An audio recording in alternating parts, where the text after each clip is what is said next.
3, 2, 1.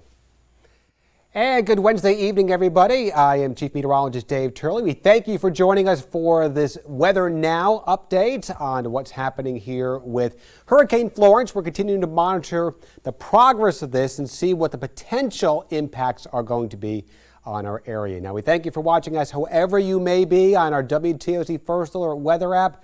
If you're watching us at WTOC.com, our Amazon Fire TV, or our Roku app, we appreciate that. If you have questions or comments about what's coming up here, go to our WTOC Facebook page. I got the Facebook page pulled up. I'm going to be going over there periodically to see if I can answer some of your questions. If I don't get to them, I'm going to try to get back to them after this ends and try to answer them for you. So again, that's what we're looking at right now. The 8 p.m. advisory on Florence has just come out. It's what we call an intermediate advisory, and basically just updates the position and the strength of the system as the system is approaching land. So right now the system continues to weaken. It's down to 115 mile per hour winds, although the gusts are still at 150 miles per hour.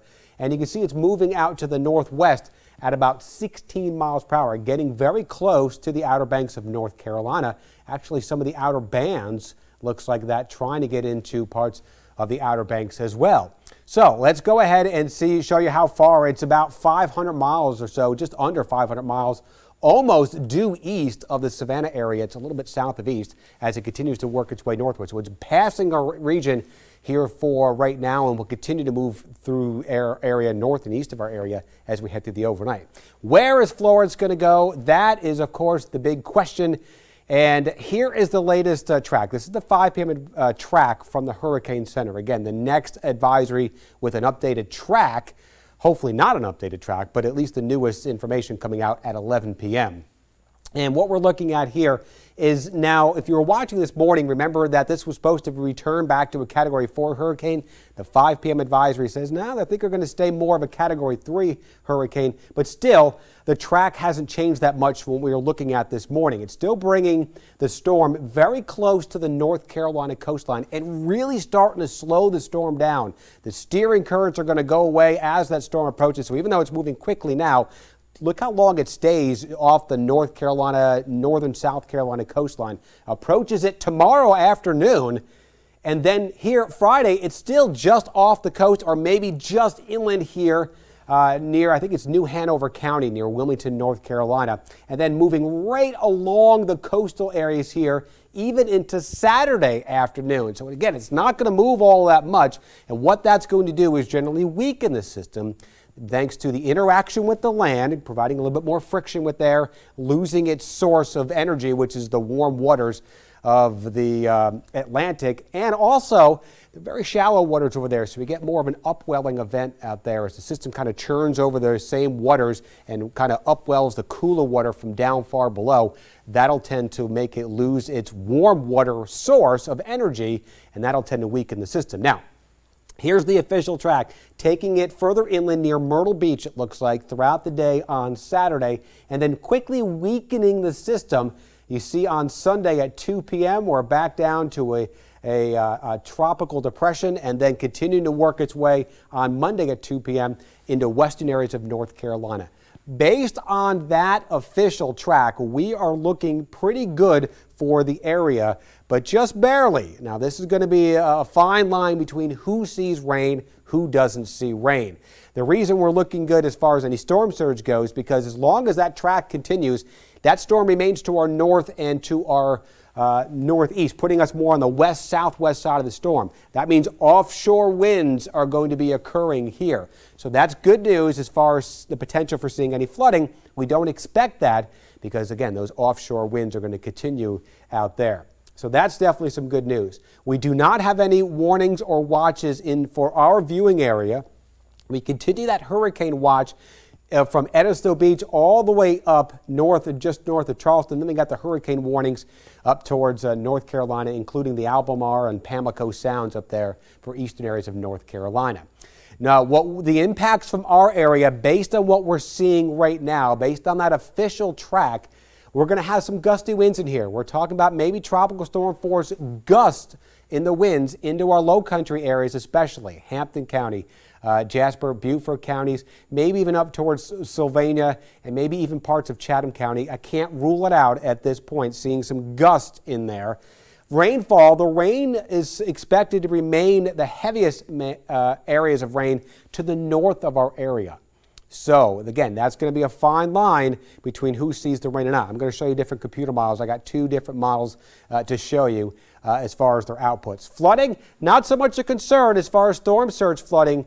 Again, inland flooding, if we get that heavy rain, which is forecast just north of our area, we could be talking about a flooding event. But right now, that looks to be very low. And right now, with this track being on the southwest side of the storm, tornado threat, not a major concern. So here's what we have, the uncertainty in the forecast.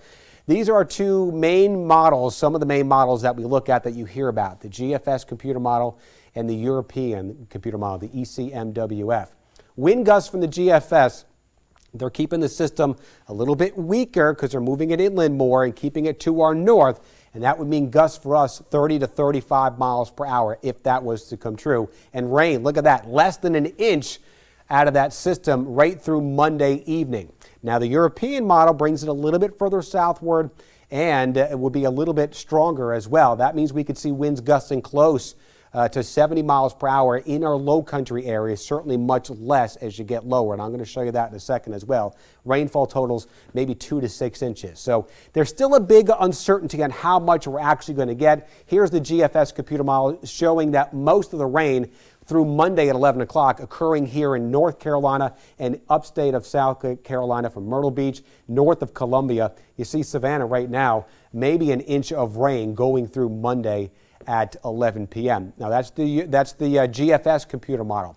The European computer model, this is the 12Z run, suggesting that we're going to see a lot of rain here through South Carolina. Look at that fine line between 6 inches in Augusta, 5 inches in Charleston, 13 inches in Columbia. You see a forecast of 23 inches in Myrtle Beach, but only 2.3 inches here in Savannah area. So our South Carolina areas, especially northern areas of Jasper, Beaufort, and Hampton County, could be seeing more. It all depends on the track of that system. And again, it's a little bit too early to tell. So we just need to be to make sure that you are aware of that potential. Now, here's the chance for seeing tropical storm force winds. And we're going to time this out. This is a National Hurricane Center product. Starting out at Friday at 8 a.m. We don't expect any tropical storm winds in here for your Thursday. We don't expect any tropical storm force winds in here coming up for your Friday as well. Very doubtful. Now, as we head through Friday night, still not likely even to our South Carolina areas. Heading into Saturday, as the system continues to slowly make its way a little bit more southwest, still not likely early in the morning, but it's possible, even likely as you get into Hampton, Beaufort County, as we get some tropical storm, maybe wind gusts in there as you go through.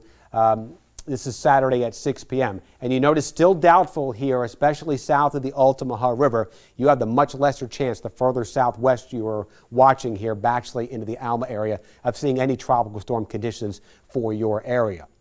Now, as we head through Saturday night and into Sunday morning, still likely for seeing those tropical storm winds into our northern areas. So we can still, again, get those tropical storm winds, which could produce those winds maybe at 39 miles per hour or even slightly higher in some of the gusts. So that's something we definitely need to be tracking. So the bottom line right now, the storm is still going to expect it to approach the North Carolina-South Carolina border and really kind of lose its forward momentum as we get into late Thursday and a Friday. Low confidence in the track for the weekend. Forecast models do not like when we lose steering currents out there, and that's why we've been seeing some of the jumps in some of the computer models in here. Not they don't really like that as much. Now, the confidence remains low as we go through Friday, Saturday, and Sunday, so the models have been a little bit better agreement here this morning's run into the afternoon runs for some of the models of still keeping that inland area more towards the North-South Carolina border, and then a little bit more about southwesterly jog, very close to what the official track for the Hurricane Center is showing. So that still would be good news for us, but I don't want to say we're in the clear. As we see, those forecast models could shift, and any slight even southward movement in that track would bring some more of the rain and wind back into our area. So we are expecting some rain and wind in here, gustier breezes especially, really more for Saturday into Sunday especially. And we are still anticipating conditions along the beach areas. High surf, rip currents, beach erosion, Possible flooding at high tide coming up here tonight into tomorrow, but then once we go more of an offshore flow for the end of the week, I don't think we're going to see much in the way of any flooding at times of high tide. So that's what we're looking at right now. I'm going to see if we have any comments or questions out there. I'm going to refresh the iPad here and see what we have, see how many people are watching and have questions. We got 268 comments already, so I'm going to try to get through a lot of these questions out here. Again, it looks like we have a whole bunch of comments out here. So let's see. Yes, Sarah says hello to you. Hello to Carolyn. Hello to you, Letitia. Is Florida a good place to evacuate? Again, BB, we don't expect or anticipate evacuations as of right now. The reason you evacuate is because of storm surge. And again, as I mentioned, with us being more on the south side of this system, we are expecting an offshore flow to the winds. We do not anticipate any type of storm surge for our entire viewing area. That means we would not really need to evacuate for the storm surge. Now, if you're uncomfortable where you are, with the possibility of getting some tropical storm force winds, maybe 30 to 35, 39 miles per hour for that location, then you can maybe plan on moving further down southwest or south away from where this tropical storm conditions winds are possibility of occurring. Let's see. Hello to you, Sasha. I'm definitely looking at the European model. They're always right every year. They are usually one of the more reliable models, the European model. Yeah, definitely. So we want to make sure that you have at least showing you what we're looking at here as far as the models are. But again, don't forget that the National Hurricane Center takes into account all those different computer models when they're putting out their official track. And there could be some fluctuation in there as we come on through the next couple of days. That certainly is going to be possible. That's why we urge you to make sure that you are getting the latest information here, getting the latest updates as they come out, so you can plan accordingly in case that forecast was to quickly change for our area. But again, we are looking okay in here Thursday and into Friday. And it looks like the majority of the rain and the wind, based on the current track from the Hurricane Center, stays to the north of us. Our areas which we're concerned about as far as seeing close to tropical storm force winds, or the best chance for seeing that, will be up in our low country areas, Beaufort, Jasper, and into Hampton County. Hello to you, Magdalene. Hello to you, Kelly. Athens forecast, this storm will be working westward, so Athens could get a lot of rain showers associated with this, more so as you go into Sunday and possibly even into Monday for that area. Will this be like Matthew? This is totally different from Matthew. If you remember, Matthew came up the east coast of Florida. And as those storms come up the east coast of Florida, anything more on the east and northeast side of the storm, that's where we were seeing the highest storm surge chances, and that was pretty much our entire area, piling up the water. That's why we had a lot of storm surge problems and flooding concerns with Matthew as it paralleled the coast. This storm is coming back down from the northeast, paralleling the South Carolina coastline, keeping us on the southwest side of the storm, which is an offshore flow to the wind. So that's why we don't anticipate storm surge, and it's a totally different storm from what we had here from Matthew or even from Irma last year. Great, Zach. I'm doing great. Can we evacuate to Jacksonville? Is that safe? Takaya wants to know. Again, I don't see the need to evacuate as of right now based on the models that we are looking at. Certainly Jacksonville is much further south than our area, and they are going to see much in the way of less impacts from this system. But again, that's not something that we are looking at for right now. Robert says, do you believe the cone may shift northward given the latest computer models? Now, I want to explain kind of what the cone of uncertainty is. A lot of people are saying, hey, we're into the cone of uncertainty. When you're looking at the cone, the National Hurricane Center decides what those cones are going to basically look at before you get into the hurricane season. Those cones are based on a 2/3 statistical error from the previous 5 years.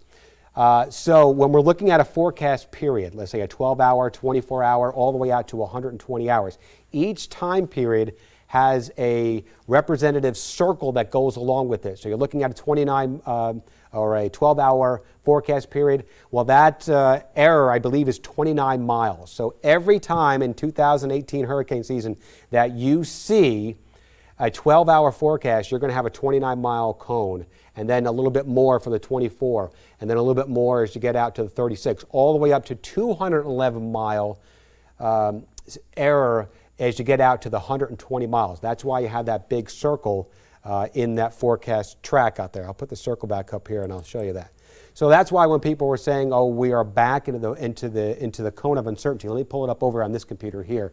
When we are in the cone of uncertainty, that just means that the cone is continuing to increase, and it does that with every single storm. It has nothing to do with how confident the forecast is, or how large this storm actually is, or what the impacts are going to be. It is certainly based on here that whatever the time frame of that storm, this is going to be a circle associated with it. The next one gets a little bit bigger, and that's why these are rounded out here. And since they're not really moving all that much, well, the next circle is going to be bigger, but it's right next to the other circle. So that's why you get this big old cone right here, because it's not too far away from the 120-hour forecast, which has a 211-mile radius right here, 2/3 statistical error from the center of where they predict that storm is going to be. So basically what they're saying is the forecast, the center of the storm, could be anywhere in this 211-mile radius here.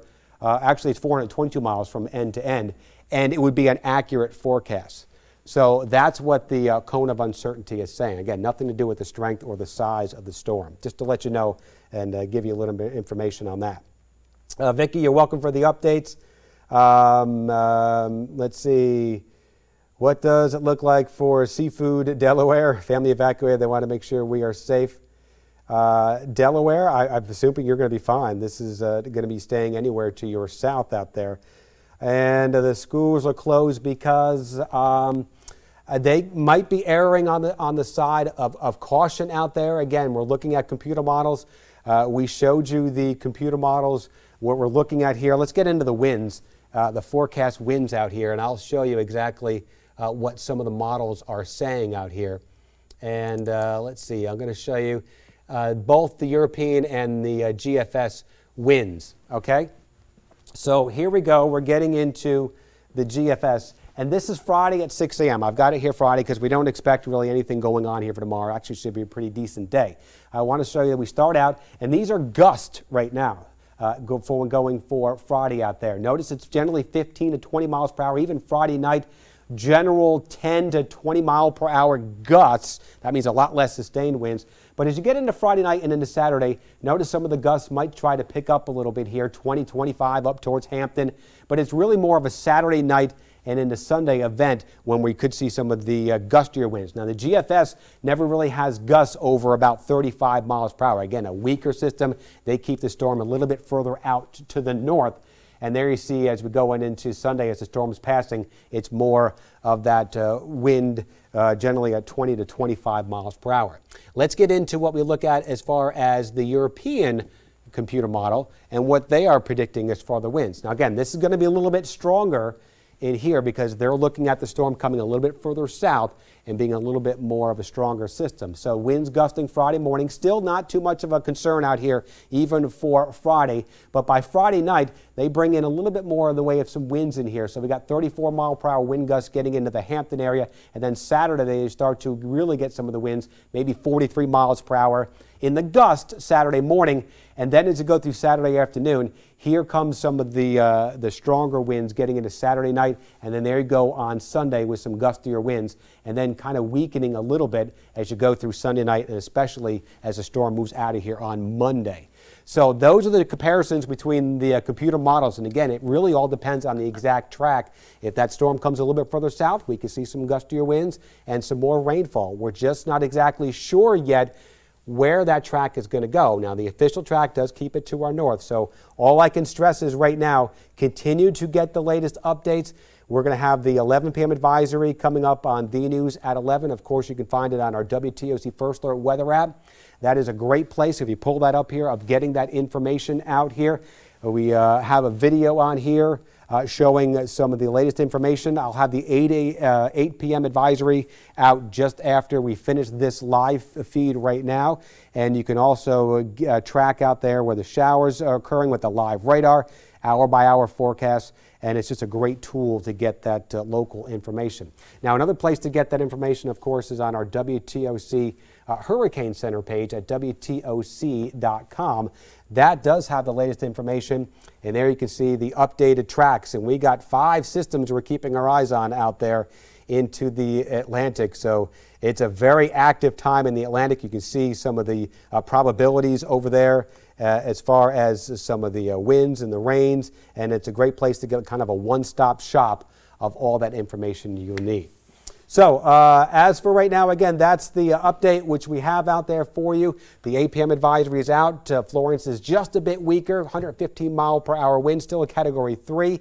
Still expected to be moving close to the North Carolina coastline tomorrow, staying there basically through Saturday morning, weakening a bit, and then moving into northern areas of South Carolina. The official track still keeps it just to the north of our area, but we're still looking at some rain, especially as we get into our Sunday time frame in our northern areas, and maybe some gustier tropical storm gusts out there into our South Carolina areas as well. So that's your update for right now. Thank you for joining us. We're going to be live coming up for you for the news at 11.